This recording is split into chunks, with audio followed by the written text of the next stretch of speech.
Exhibit 2, the 12 decision letters. I've applied to 12 schools in the United States, and as a student that is close to the point that a PhD grant would be accessible to me, but not quite there, I chose only to apply to schools in the US, knowing that Canadian schools would have a hard time finding me, and that I would have to become a research assistant from day one. I will start with the rejections. As you will see, some of the earliest rejections were from schools that were, in my case, pie in the sky kind of decisions, in which case a rejection from them is by no means an indication, an indictment, even less, of any lack of ability on my part. For instance, I will get through the rejections in a chronological order. First rejection, Princeton. So I received that rejection very early, February 6th, and I applied to the astronomy department, thinking that it was the best cosmological fit for my very early university research needs, and I really wanted to work with Steinhardt on inflation topics and other very early universe-related topics as well. But for this reason, because it would be very difficult for just about anyone to be able to get into Princeton, regardless of whether the applicant had a recommendation letter from a Princeton alumnus in any kind of capacity, be it undergrad, PhD, postdoc, or perhaps, to a lesser extent, a summer internship or a collaboration. So in which case, Princeton, sorry, but I got no luck.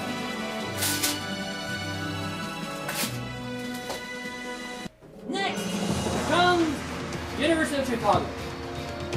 Actually, University of Chicago and Princeton, well, Princeton was actually a suggestion from a professor emeritus that had a connection at Princeton, but it was a different subfield from what I wanted to do.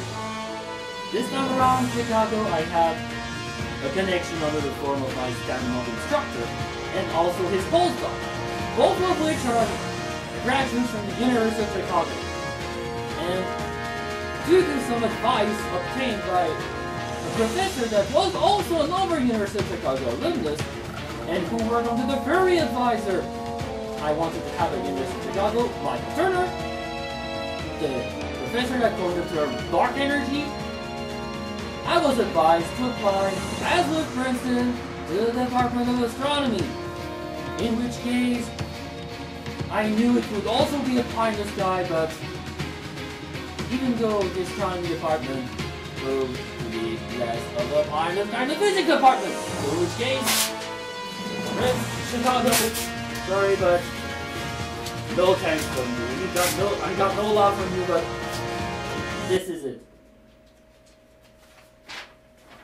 A few days later, February 11, got my rejection from University of Michigan. The supervisor I wanted to have at University of Michigan, Catherine Fries, as with all the previous cases and the cases that will follow, all worked on very early universe topics, but in this case, Catherine Fries moved to Nordita in Stockholm, in which case, it really has hurt my application, and I really wouldn't have been able to get into Michigan if not for the presence of Fries. And even if Fries was present, sorry, but it was also kind of a pie in the sky, but less so than Chicago and Princeton.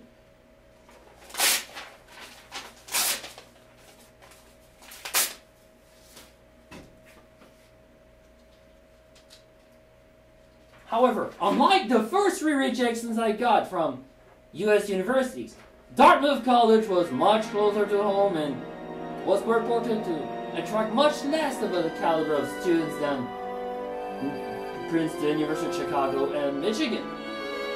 But Dartmouth College said that the first round of offers had been notified on a very short list of applicants on a waitlist. I'm sorry to say that you're not one of the first round, or you are on the short waitlist. In which case, this clearly means that either the advisors I wanted back at Dartmouth College were not taking additional students in the near future, or I simply was too unlikely to come for them to make an offer to me. So sorry, Dartmouth, but I'm good.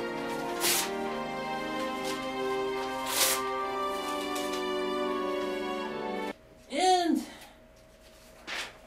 reject number 5, Tufts University. It's a small school in the Boston area that but for both physics PhD and undergrad competes with the same kind of applicant pool.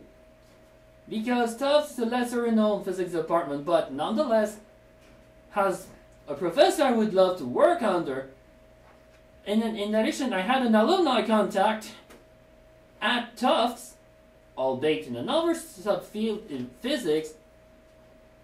Hugo Beauchemin is an experimentalist in particle physics, while the professor I wanted to work under was Delenkin. And of course, since Tufts is a small school with limited enrollment, I could say they really were impressed with my qualifications, and it really was a question of limited enrollment and limited resources. So sorry, Tufts, but farewell. I hope I can get to meet any of the professors that I want to work under at international conferences in the future. The final school I considered safety, Vanderbilt. Sorry for this crummy format of a rejection letter, but Vanderbilt notified me by email.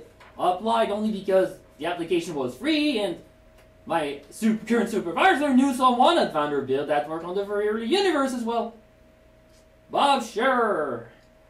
It really was a question of one professor, and I suspect that Scherer didn't take any students. And I was perhaps too narrow to fit with Vanderbilt. Even though as a student I thought I could fit with the others at Vanderbilt. Sorry, but Vanderbilt, I didn't get any positive response from you either, and this is what happened.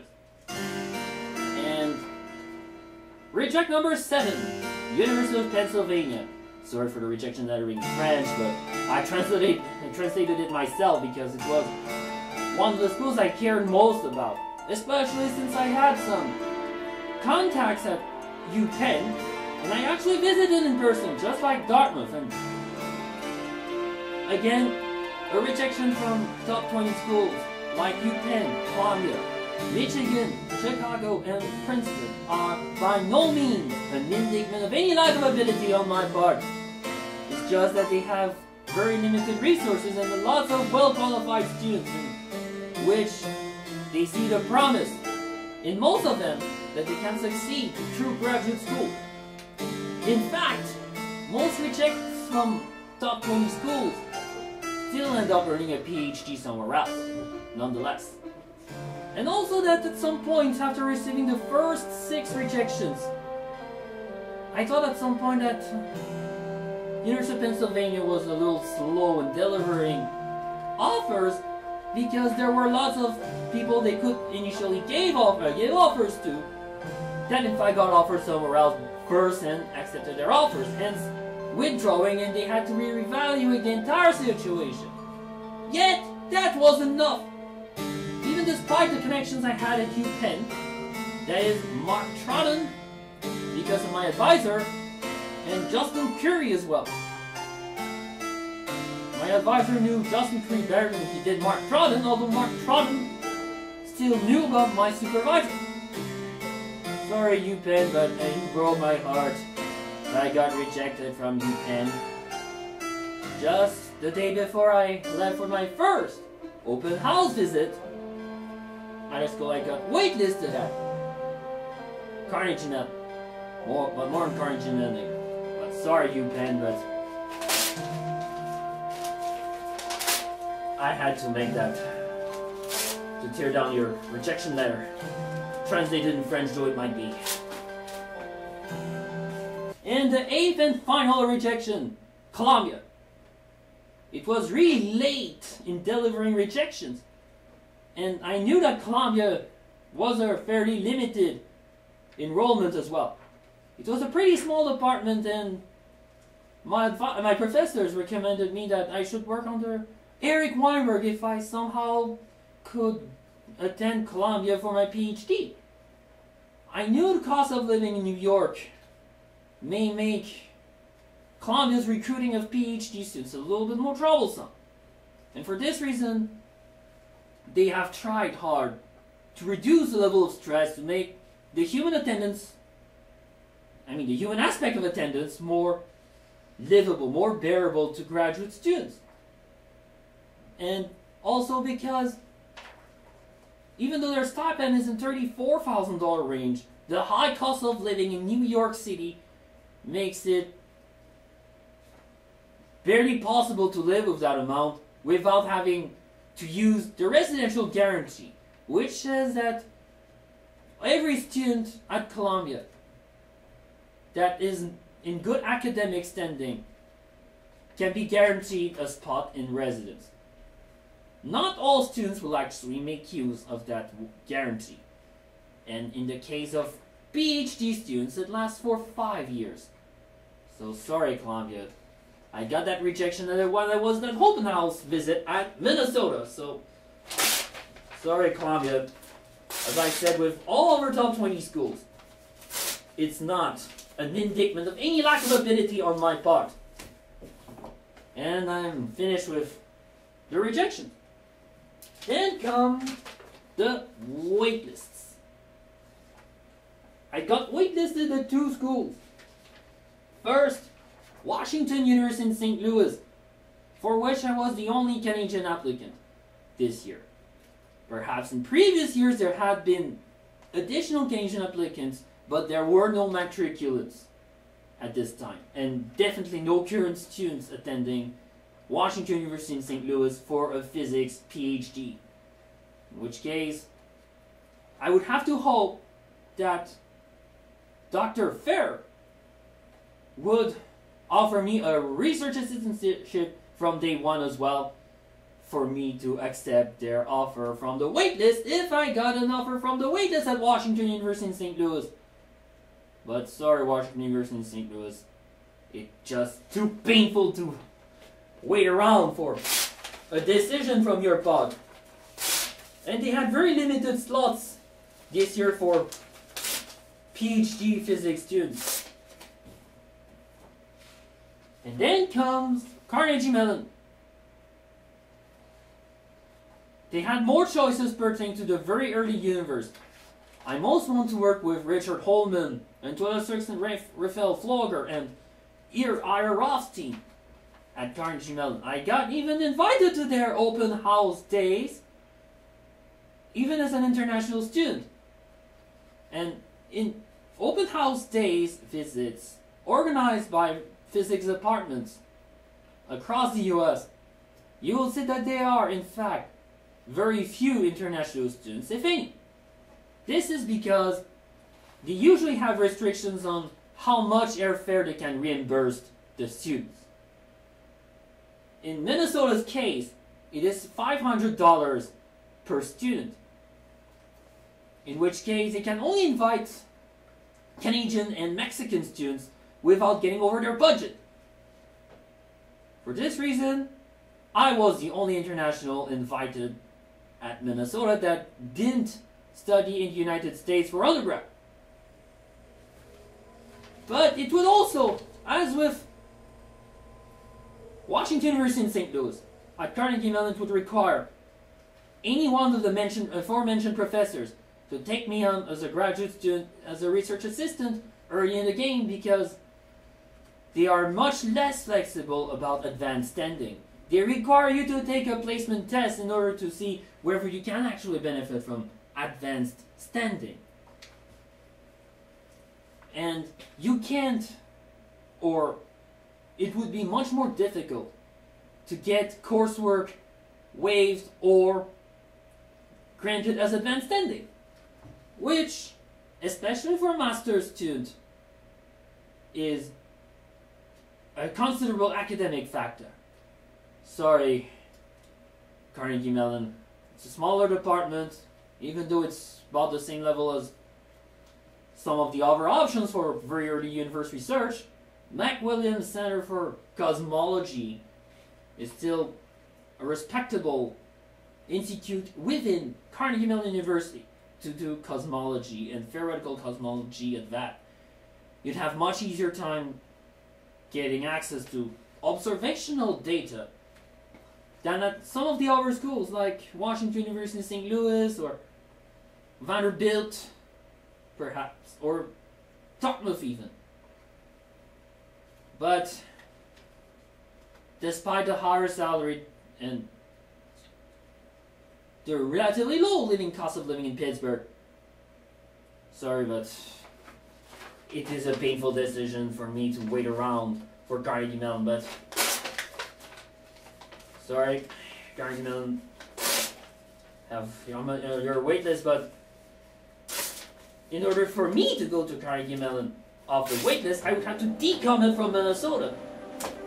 And since today is the deadline for students to commit to any US university for a PhD, especially since most respectable schools are members of the Council of Graduate Schools, which passed a resolution stating that all students must commit at or before April 15, and you can change your mind freely before that date.